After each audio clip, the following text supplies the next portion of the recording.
Yada bhuta prithak bhavam ekastham anupashyati tatev cha vistaram brahma sampadhyate tada. Hello friends, this is the 30th Shloka of the 13th chapter of Bhagavad Gita, and today we will understand this Shloka in detail. So let's first go at its meaning. So the Shloka says, Yada bhuta prithak bhavam, which means as the existence of separate beings, ekastham anupashyati, which means situated together one sees, tateva cha vistaram, which means thus certainly by expanding, Brahma sampadhyate tada, which means then attains Brahma.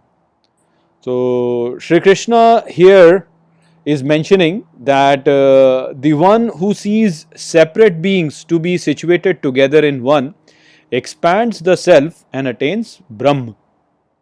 So this statement is quite abstract and has to be understood from the point of view of Prakriti and Purusha.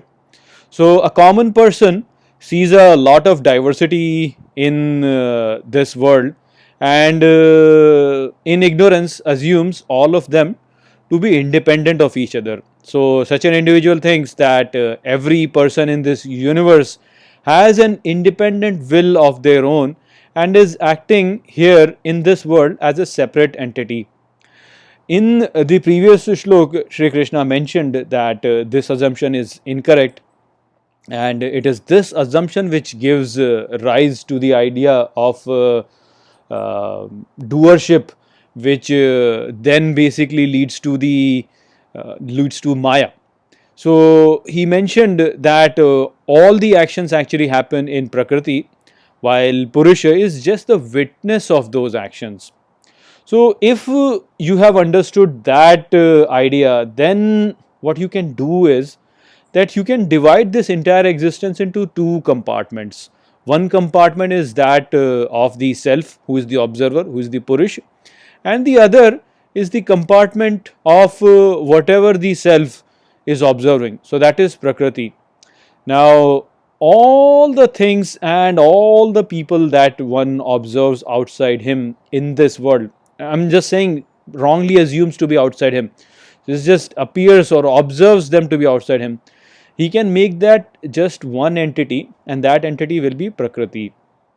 Now, similarly, he can remove everything else and just keep the observer as the Purush or himself as such. Now, we have understood in the previous shlok that even mind, body, and intellect are part of Prakriti because they are all also observed by the Purush.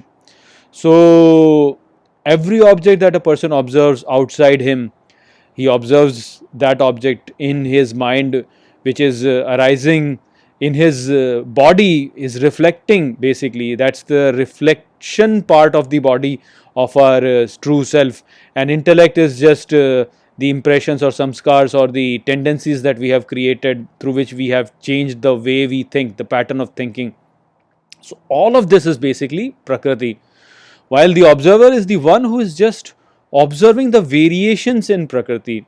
So if you were to remove all of these variations, I mean, mind, body, and intellect are also variations in Prakriti. If you remove all of that, then whatever is left is just the observer, and this observer is constant. It's the constant in time, and it's the constant in all individuals also.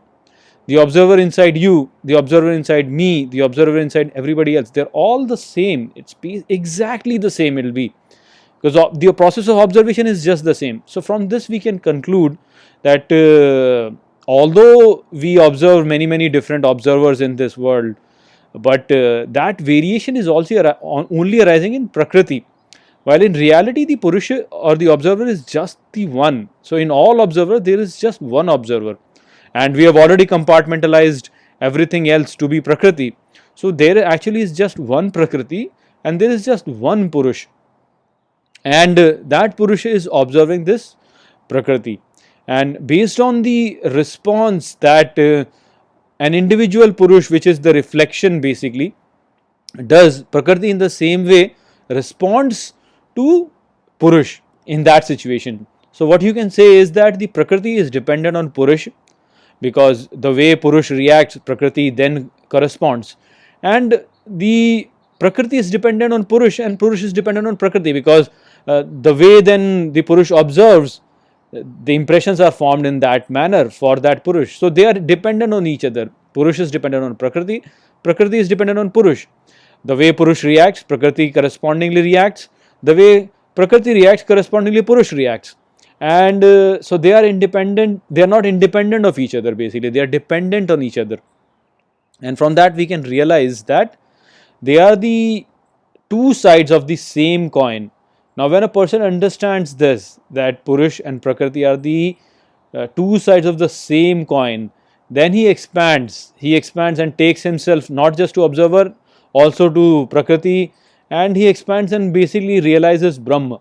So, the one who realizes this, that Purush and Prakriti are the two sides of the same coin, which is Brahma, such a person then sees unity everywhere. He sees no difference between Atma, Brahma, Purusha, Prakriti, or Paramatma, or Param Purush, or anything like that. He sees all of them as the same, and in this manner, he then expands his self into Brahma and becomes one with the Supreme. So, basically, we have to target the same thing. We have to realize this, that there is just one, and that is who I am. I appear to be different because of the variations in Prakriti, but actually I am one with everything which is present in this universe. This realization is the realization which will expand you and make you encompass the whole creation. So that was basically the message of this shlok. I hope that I have explained this shlok well to you. With that, I'll close this video. I'll see you in the next video. Take care.